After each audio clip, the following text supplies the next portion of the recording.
Mati biarlah, tu ilmu Allah, hakikat diketahui oleh Allah, tapi kehidupan yang Allah bagi ni 40 ke 50, 60 kembali pada dia. Allah nak suruh bertaubat. Dah tersasar, baliklah. Dah tersesat, carilah jalan pulang. Sayangnya Allah pada kita, dia tak hukum.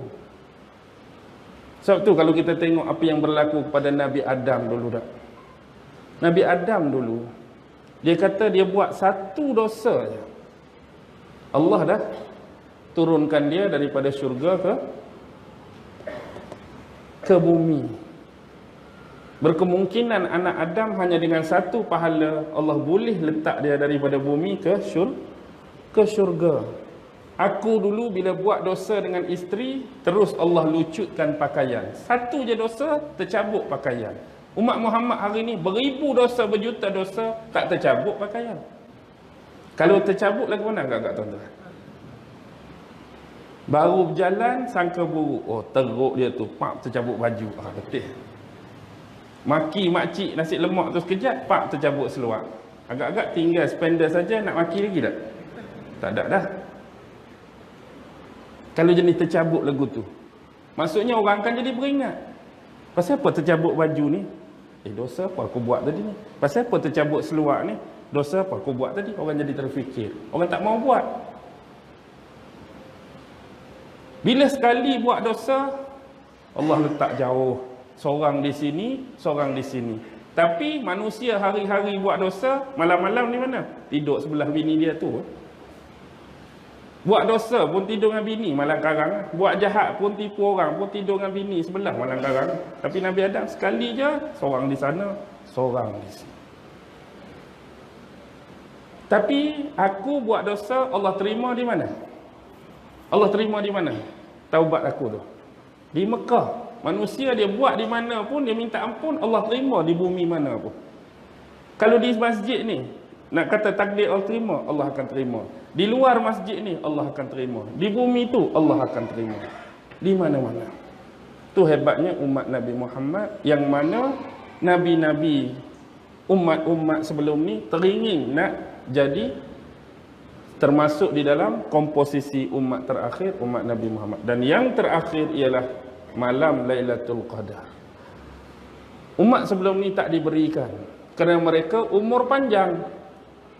Nabi ada cerita pasal Nabi Samson, itulah asal ceritanya malam Lailatul Qadar ni. Nabi cerita menerusi hadis, ada seorang Nabi yang suka berperang dan berjihad. Dia berperang, dia berjihad, tak berhenti. Dan dia mempunyai kekuatan dia pada rambut dia yang panjang. Di situ kekuatan dia. Jadi pendek cerita, hadis tu kita campur dengan apa? Kalau Israiliyat daripada Taurat dengan Injil ni, lah sekali ada seorang perempuan tu dah diupah, tahu dah kekuatan dia di sini, dia diikat, kemudian rambut dia dipotong. Bila rambut dia dipotong, dia dah tak ada kekuatan asal dia. Maka mata dia dibutakan, dia ditangkap. Lepas itulah dia macam berjanjilah, kita kata bernazar, kalau Allah kembalikan penglihatan dia dan kekuatan dia, dia akan berjihad selama 1000 bulan, tak berhenti. Lalu Allah bagi balik kekuatan tu, Allah bagi balik penglihatan dia, bagi kuat balik, dan dia boleh mengalahkan musuh-musuh dia, dan dia berjihad 1000 bulan tak berhenti. Jadi bila dengar cerita macam ni, sahabat pun kata, Allah, alangkah bahagianya, umur dia panjang, umur dia lama. Kita Allah bagi 50 tahun, 60 tahun, dia 1000 tahun boleh berjihad. Kalaulah kita boleh macam dia. Bila sahabat minta itulah datangnya Jibril mengkhabarkan tentang malam Lailatul Qadar. Beribadat di dalamnya seperti beribadat 1000 bulan kerana kependekan umur umat ini. Tu kata kita cerita tadi ada keterkaitan dengan kisah Nabi Allah Samson tadi. Seorang Nabi di akhirat kelak yang dia pi ke mahsyar tu, eret pedang, tak ada seorang pun umat di belakang dia. Dia tak ada umat. Nabi bukan Rasul. Baik. Bila sebut hal-hal ni, kita tengok lagi. Allah bagi umat kita lemah. Tak kuat macam umat-umat dulu. Sebab tu nak bagi apa bila lemah? Tak mau kita jadi sombong. Macam kaum Ad. Nabi Hud tu, kaum dia lebih hebat dan lebih besar daripada umat Nabi Nuh. Sepatutnya daripada besar, makin kecil, makin kecil, makin kecil. Tapi Nuh tu, mendahului Nabi Hud. Tapi umat Nabi Hud lagi besar. Lagi besar. Sebab tu mereka boleh bina bangunan-bangunan yang besar, hebat-hebat, tinggi-tinggi. Alam tara kaifa fa'ala rabbuka bi'ad irama zatil imad allati lam yukhlaq misluha fil bilad. Tidakkah kamu memerhatikan apa yang diperlakukan oleh Allah terhadap kaum Ad? Irama zatil imad. Iram tu nama bandar mereka. Nama kota mereka Iram. Til imad dipenuhi dengan tiang-tiang hebat. Allati lam yukhlaq misluha. Yang mana sebelum ni kamu tak akan pernah dapat lihat, dapat tengok pembangunan seumpama ni. Zaman tu je hebat. Tapi apakah hukuman? Mereka kena juga sebab keingkaran tadi. Durhaka mereka kepada Allah dan menafikan adanya hari akhirat, hari pembalasan ataupun hari kemudian. Jadi kita bagi lemah nak suruh kita ni tak sombong. Hak besar pada kita, hak kuat pada kita, hak sasa pada kita, hak perkasa pada kita pun buat dosa, Allah hukum. Apatah lagi kita hak lemah, jangan sombong dengan Allah. Kita ni diberi apa? Diberi tubuh yang kecil berbanding umat dulu tubuh yang besar-besar.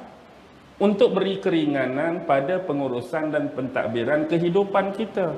Tubuh kita yang kecil cukuplah kain 5 meter. Saya hak kurus 3 meter. Agak-agak kalau masih mengekalkan body umat Nabi Hud, berapa meter nak kena kerak kain? 10, tak cukup.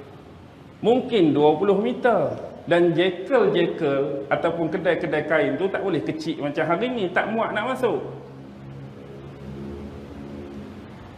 Kalau mungkin hari ni setinggi bangunan jekel sama tinggi dengan kita dah. Dah. Bangunan jekel. Makan minum. Kita ayam paling tinggi pun boleh makan seekor ayam 2 orang dah. Hebat dah tu.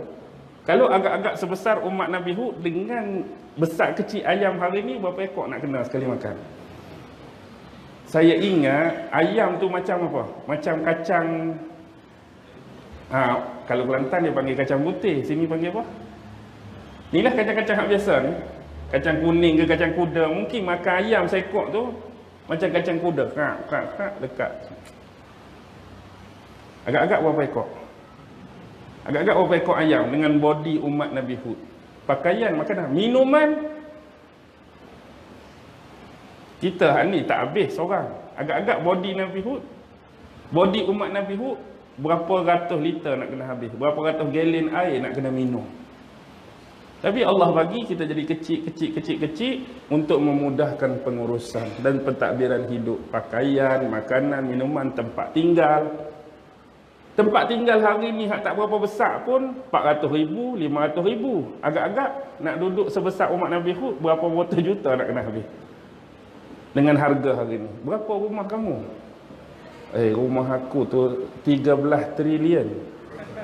Pasal apa? Pasal aku ni besar body sama macam umat Nabi Hud. Punyalah besar rumah tu.